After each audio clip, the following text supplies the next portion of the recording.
Predicting cherry blossom season is never easy. I think I'm a couple of weeks late now. Thanks global warming for making all the blossoms open early this year, but I think we can just about sneak a cherry blossom recipe in. Hi everyone, it's Tash and welcome to another recipe video. And today we are going to be making Sakura ice cream. Don't run away, I'm going to show you where to get your Sakura supplies and exactly what I used to get that authentic Sakura cherry blossom flavour. Yes, it is going to be international shipping, and no, it's not an advert. I usually buy my cherry blossom ingredients from one particular website, and I usually use a powder, but this time I found something a little bit different. I usually use soluble Sakura leaf powder, and then I have to add a little bit of pink food colouring because it's colourless. But this time I noticed on the website there was a new product, and this product is perfect for ice cream and it already has natural colouring in it, so perfect. So I will show you everything while I'm making this ice cream and also put the links down below to where you can get them. Again, not paid, not an advert, no affiliate links. This is just where I get my supplies from and they're relatively reliable. I finally get to use my ice cream maker again. I bought it on a whim late last year in winter because it was on sale. There are loads of ice cream makers on sale during winter. I guess it's not peak time, so they're trying to get rid of some old machines. And the last thing I made with it was my strong matcha ice creams. I'll put a link up there now. And it's kind of fitting that the next ice cream I'm making with it is also Japanese inspired. Now the Sakura ingredient itself is often pickled, so if you like salted caramel you're probably going to love this. I first had Sakura ice cream in Japan, and also now seasonably there's a shop called Sajiri that does it every spring, and it's this lovely pink, subtly floral ice cream with a hint of tangy salt in it from the pickled blossoms. So that's what we're going for today. So with all that said, let's go to the kitchen and see how it's done. Let's make our cream base first. I'm going to add 150 milliliters of double cream, 200 milliliters of full fat milk, and now for the interesting ingredient. I'm going to add 30 grams of this stuff. Now this is Sakura puree, or according to the katakana W Sakura Purasu. That just means W Sakura plus. And I've never seen this product until relatively recently. Usually I get my Sakura flavoured stuff from anything from Japan.com, also known as Nihon Ichiban. I've used their soluble Sakura leaf powder before in a couple of other recipes like my Sakura madeleines. And when I went to top up my Sakura supplies recently, I found them selling this stuff. And it's very handy because with the soluble Sakura leaf powder that I've been using for a few years, you have to add colouring to it because it's colourless, because it's the leaf. But this is the actual blossom, the pickled blossom, and both taste pretty similar, to be honest, mostly because you have the essence of the plant itself and then it's been pickled. Both the leaves and the blossoms are pickled. But with this, the actual blossom puree, you get the lovely vibrant pink colour. Obviously now it's quite a scary looking dark red, but when you dilute it, it will become pink. Now this stuff's quite strong. This is like pure pickled Sakura blossom puree, so it's going to be quite salty, but obviously we're not going to use all of it, just a little bit to flavour and colour our ice cream. So here it looks like in the bowl, and in it goes.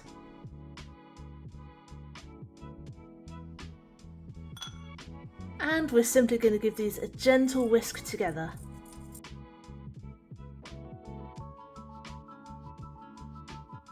And that is it, see, nice and pale pink. Let's set this aside for now. Now we're going to make the egg yolk base. I have 3 egg yolks here. I'm going to add 75 grams of caster sugar and 1/3 teaspoon of corn flour. This corn flour is going to help thicken it a little bit and also help protect the eggs against scrambling when we add it to the hot cream later. And we're simply going to give this a good old vigorous whisk together.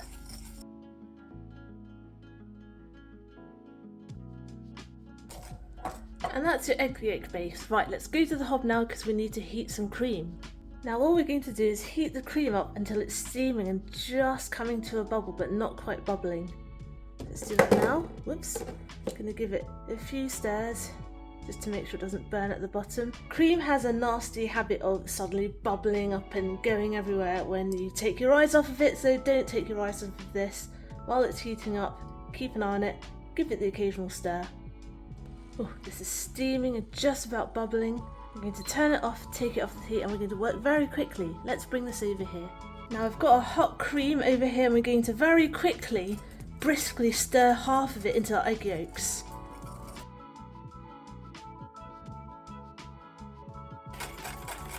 Okay, let's just clean up the side of our pan here. And what that's done is basically gotten the egg yolks used to the idea of being hot. We don't want it to seize by suddenly dumping it all in onto the heat or placing it directly on the heat. So this is basically tempered our egg yolks a bit, get them used to the idea of being hot. And now we're going to scrape all of that back into our main Sakura cream mixture. And now we're going to put this back on the heat.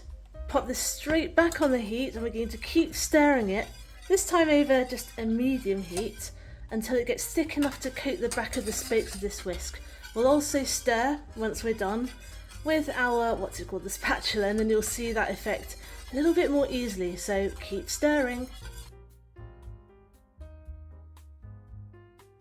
Now we've just about reached the coating stage. Let's turn the heat down even more.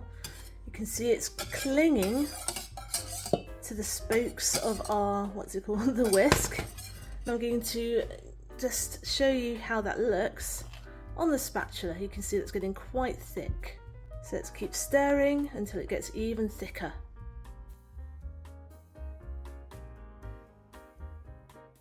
And one good test to do, if you've got asbestos fingers like me, be careful if you don't.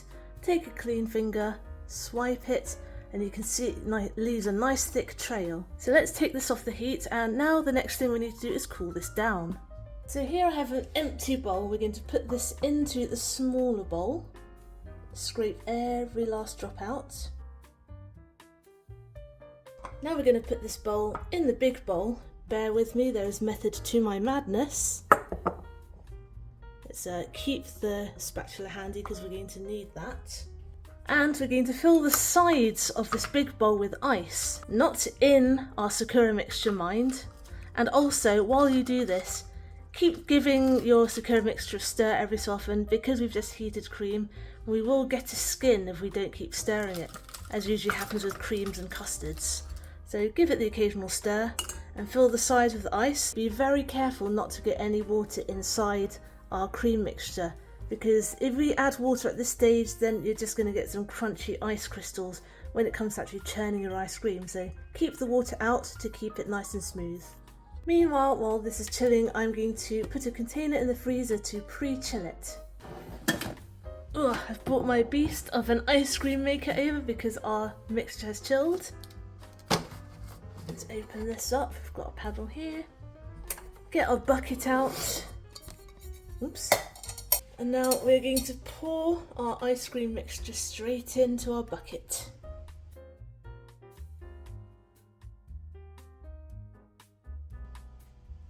That's it, we're just making a small batch today. Let's pop this in our machine. Let's bring this over so you can see. Close it up. Switch it on. Now I'm going to switch it to ice cream mode here. Oops. Now I'm going to switch it to ice cream mode, and it's going to beep in about half an hour and it will be done. But it will still be quite soft because it only sort of partially freezes it to soft serve stage. So after that we're going to pop it in the freezer for a little bit to firm up. And we are done. Let's turn this off. Take it to the side. Let's get our frozen box. We will of course need to work relatively fast because we want this to stay frozen. So let's take this off.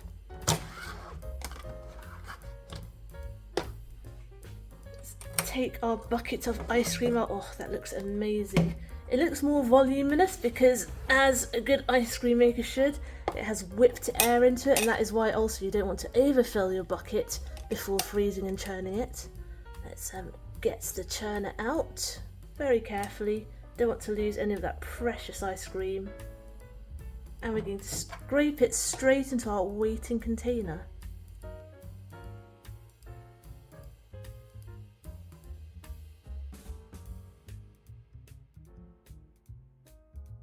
Let's flatten this out a little bit.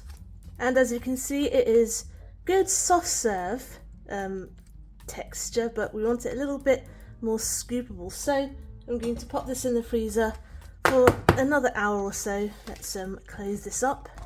You can freeze it overnight, but when you serve it, make sure that you take it out just for a little bit so it softens enough to scoop it with an ice cream scoop. So see you in a bit.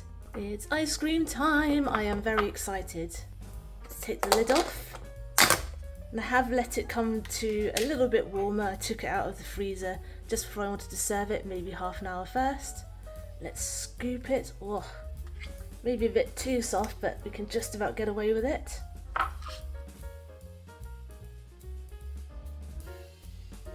I may have underestimated how warm it actually is in my flat. It's 25 degrees at the moment and this is melting fast. Right, I'm going to take a spoonful out of this before it turns totally into liquid.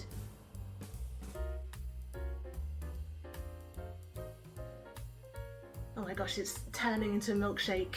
Cheers. Proper authentic Sakura flavour. It's got a real punch of those pickled cherry blossoms in there without it being too overpowering. And that rich cream and that little bit of sugar really tempers it. I think it would go super well with some berries as well. Just sprinkle them over the top.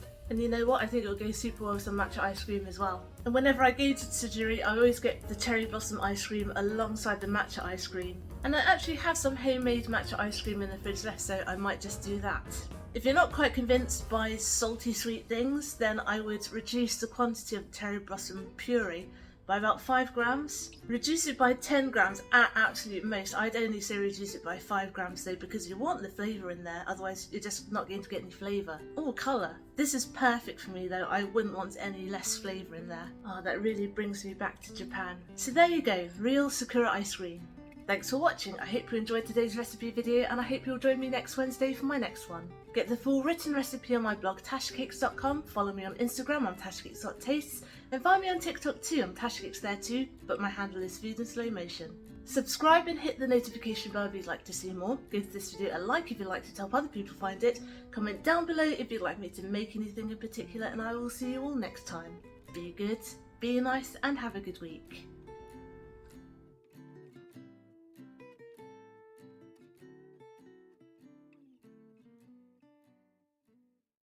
Oh wow, my thermometer's saying it's 26 degrees now. Gets like a greenhouse in here in the summer.